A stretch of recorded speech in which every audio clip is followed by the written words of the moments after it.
Azeri dilinin, Azeri demeyin.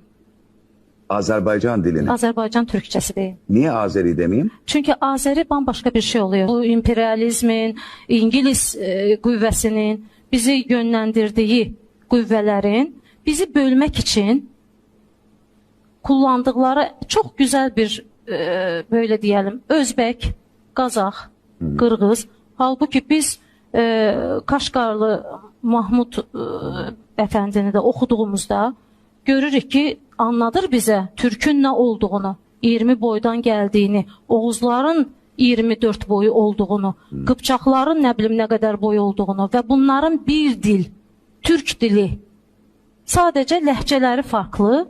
Yani bir ağacın budaqlarını zənn edin də, yani budaq açmış, o budaqlardan Qazaq, Qırğız, Özbek, Azerbaycan, Türkmen, yani bütün bunları Başqırtlar, dediğiniz kimi Altay'da yaşayanlar.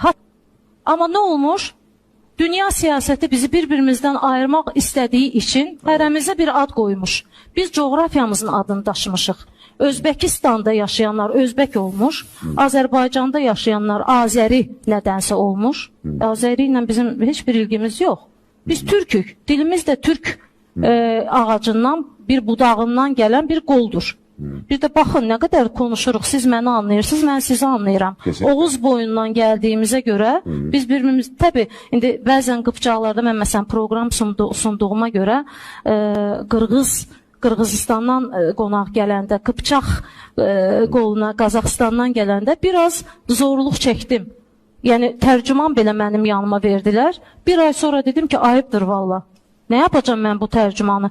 Biraz konuştuğumda ben onları anlayıram, onlar da beni anlayır.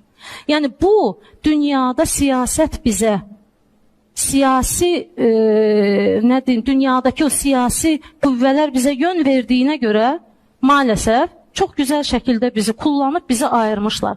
Biz de can atmamışıq birbirimizi tanımağa. Ha.